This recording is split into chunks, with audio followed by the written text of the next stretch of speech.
We don't even realize we have come into this dangerous corner of jihad in front of Allah.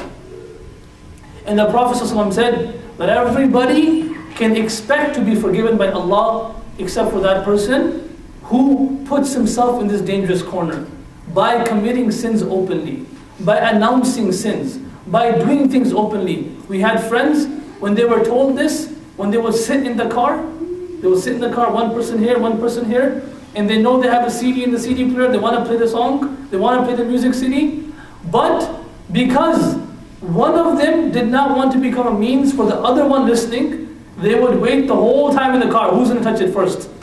Who's going to play it first? So one person was driving, he would look at the other guy would be looking at him, he'd be looking at him, and 1 hour will go by and they'll be at the house and no one will play the CD.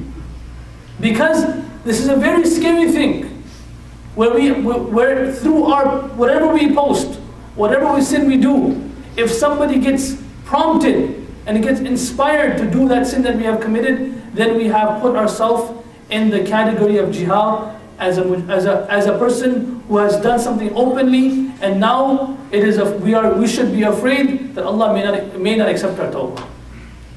That is why it is encouraged. It is encouraged by Rasulullah, and it is taught through Sunnah and Seerah, and through the lives of Sahaba, and through the lives of the pious people, that the course that we should take once we commit a sin. We are all weak people, we will all commit sins, we will all do wrong things, but the course that we should take is right when we do something wrong, right when we do a sin, we turn to Allah, we beg Allah for forgiveness, we ask Allah to forgive us, instead of going around and exposing our evil to others. And these type of people and these type of things in society that are happening, we cannot become vehicles of spreading evil in society. We cannot become vehicles of spreading bad thought in society. We cannot become vehicles of spreading illicit relationship in society. But Allah has made us as vehicles of spreading good in the society. The Prophet said, "Inna hadhihi ad-din khaza'in." This deen of Islam is basically like a treasure. وَلِتِلْكَ الْخَزَائِنِ مَفَاتِيحِ. And this treasure is locked and it has some keys. فَطُوبَى لِعَمْدٍ جَعَلَهُ اللَّهُ مِفْتَاحًا لِلْخَيْرِ وَمِغْلَاقًا لِلشَّرِّ. How honorable and how fortunate is that person who Allah makes him a key to open the treasure of good and makes him the key to close the bad. Any good that's happening in society, you become a means of spreading that good. And any bad that's happening in society, you become a means of stopping that bad. And how unfortunate, وَوَيْلٌ لِعَبْدٍ, how unfortunate is that person, جَعَلَهُ اللَّهُ, who Allah has made him, مِفْتَاحًا لِلشَّرِّ, Allah has made him, or he has made himself through his sins, a vehicle of spreading evil and a vehicle of stopping good. A means of spreading evil and a means of stopping good. That is why all of us, the course that we have to take, this is what the Prophet taught us, the course that we have to take is the course that the Sahaba took before us. One person came to the Prophet and said, "Ya Rasulullah, I committed a sin." The Prophet said, he ignored him. فَأَعْرَضَ عَنْهُ. He ignored him. He said, he came back, he came back to the other side, he said, "Ya Rasulullah, قَدْ أَذْنَبْتُ ذَنْبًا. I committed a very big sin, major sin." The Prophet ignored him again. Then he said, "Ya Rasulullah, I committed a very major sin." The Prophet ignored him again. Then the Mu'adhin gave adhan for Dhuhr, and then after Dhuhr Salat, the person came back, and he said, "Ya Rasulullah, I committed a sin." The Prophet told him that هَلَّا تَوَضَّأْتَ, did you not do wudu? He said, "Na'am, I did wudu." هَلَّا صَلَّيْتَ مَعَ الظُّهُرِ, did you not pray Salat with us? Did you not pray Dhuhr with us? He said, "Na'am, I prayed Dhuhr." And he said, "Go, Allah has forgiven your sin. Whatever sin you have done, it's between you and Allah." There is no such thing as confessions in Islam. Other religion, they have things as confession. You do sins, you go to a person, a certain individual has been given this title, you go to him, you confess your sins, and then he or she supposedly asks Allah or God to forgive you. And Islam is between you and Allah. There are no agencies between you and Allah. And Allah loves that person who protects that curtain that Allah has given that person. إِذَا سَرَّتْكَ حَسَنَتُكَ وَسَاءَتْكَ سَيِّئَتُكَ فَأَنْتَ مُؤْمِنٌ. A sign of a believer is that when he or she does something good, they feel good. When he or she does something good, they actually feel good. وَإِذَا سَاءَتْكَ سَيِّئَتُكَ. And or if he or she does a sin, makes a mistake, commits an error, then in their heart they feel bad. In their heart, they feel bad. So the hadith is telling us that we will make mistakes. We will do wrong things. We will make mistakes. We will commit crimes. But we have to follow the course that Allah has laid down for us. That we should never ever be involved. If we know of a place that we will go to and there will be sins taking place there openly, we should avoid going to those places. If we know that this such and such thing may be done, maybe if I did something like this, or if I post something like this, and this may come under the category of jihad, of announcing the sin, then we should avoid doing such things. We should commit, if we do commit a sin, we should commit ourselves directly to Allah and nobody else. No one else needs to know about it. We should turn to Allah and just ask Allah and beg Allah for forgiveness. Beg Allah for forgiveness. Because Allah is Tawwab. Allah will forgive. Allah will continuously forgive us. But the problem today in the Ummah is that we have started to, the youngsters, majority of the youngsters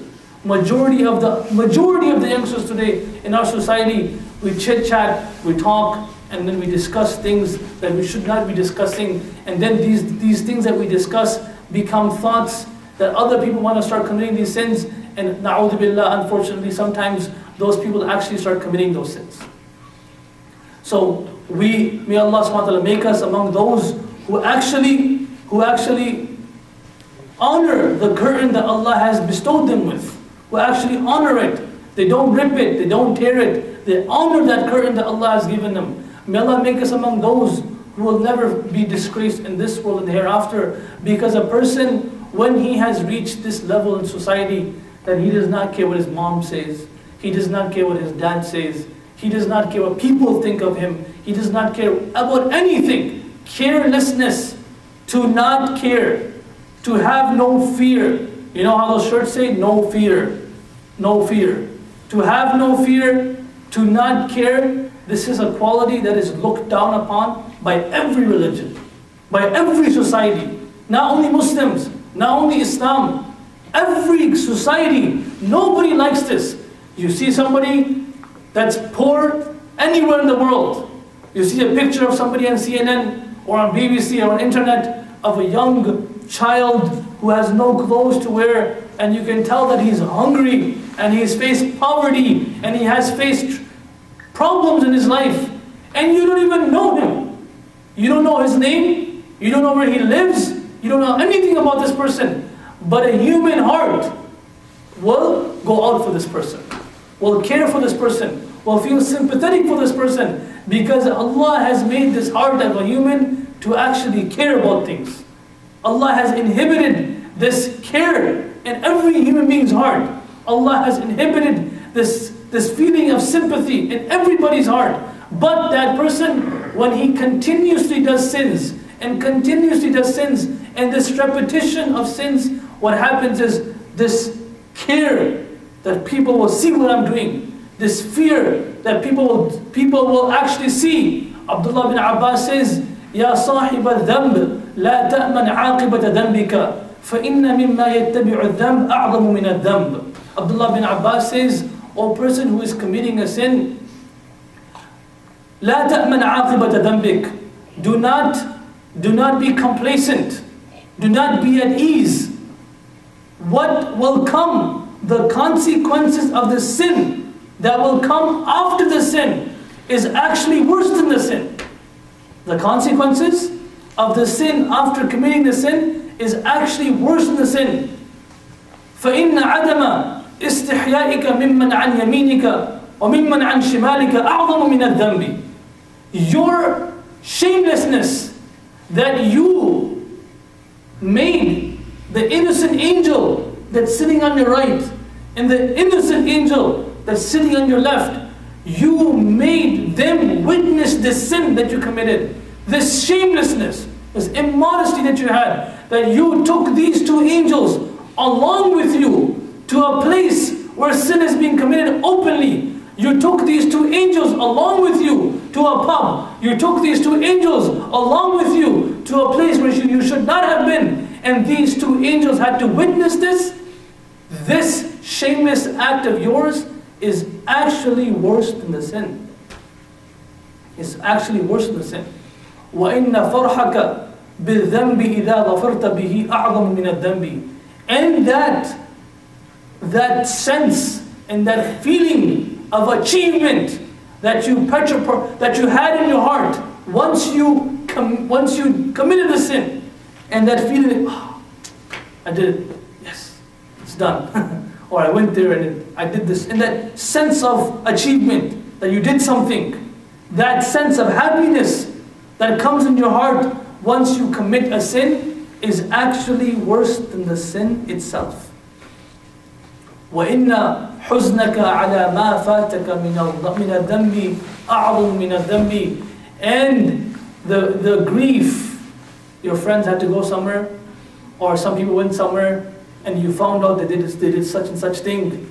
They did such and such thing, something so, glittery, and such a big sin. And you wanted to be part of it, but your parents told you have to be home. Or your homework kept you at home. Or your exam kept you at home. And you couldn't go. That grief in your heart that I wish I went with them. I wish I went with them. That grief that you have in your heart by not committing a sin, and you wish you had been there, that grief that you had in your heart is actually worse than the sin itself. وَإِنَّ عَدَمَ خَوْفِكَ. And you're not having fear. You're not having fear. إِذَا حَرَّكَتْ سِتْرَ بَابِكَ وَأَنْتَ تَغْتَرِفُ الذَّنْبَ. That you're sitting down on your computer, or you're sitting down somewhere, or you're sitting down in your car, and from one eye you're looking out, and one eye you're committing the sin, and you're just scared someone might open the door. Someone might open the door. Someone might see me. Someone might catch me. And you're afraid, and you're looking, and you're looking, and you're looking. That fear that you have of other people, that they may catch you, or they may see you, or they may witness what you're doing. وَأَنْتَ تَعْلَمُ. And you know أَنَّ اللَّهَ يَرَاكَ. And you actually know, and you absolutely know, even though these people are not seeing you right now, Allah is seeing you. أَتَخْشَى النَّاسِ وَاللَّهُ أَحَقُّ أَن تَخْشَى. Are you actually fearing the sentiments of people? What will people think of me? What will my dad think of me? What will my friend think of me? وَاللَّهُ أَحَقُّ أَن تَخْشَى. The only being sentiments that you should worry about is Allah's sentiments. What He thinks of you. What He thinks of me is the only thing that should be in my mind. So you sitting there and with one eye or with one person looking out for you, and you're looking around to make sure that nobody sees you, Allah is seeing you, and you're not thinking about Allah. This not having fear for Allah looking at you is actually worse than the sin itself.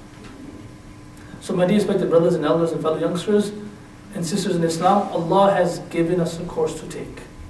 We commit sins, خُلِقَ الْإِنسَانُ ضَعِيفًا. We will all sometimes transgress the boundaries Allah has given for us and laid down for us.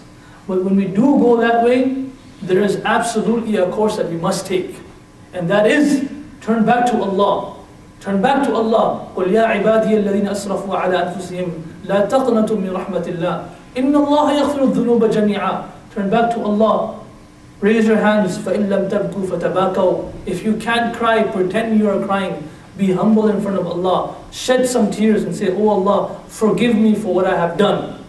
But never, ever go around exposing and announcing what you have done and being proud of what you have done. Because then you will put yourself in a very, very bad list of Allah. And then you will actually put yourself in under that category of people who the Prophet says, these people should never expect Allah to forgive them. And those people that are like that, may Allah forgive us. May Allah make us among those who actually honor the current Allah has given us. May Allah make us among those who will be means and vehicles of spreading good and preventing evil. Wa akhiru da'wana alhamdulillah rabbil alamin. Jazakallahu khairan. Question? They don't have a So question. they do. Yes. They don't have a question, Sheikh. They do. The youngsters may have some questions. My youngsters may have some stupid questions from Sterling Heights. Huh? Shabab, I think we do have a question. Why Toronto? Free. You're saying, why did you choose Toronto? Yeah. He's from Toronto, by the way. So I think it's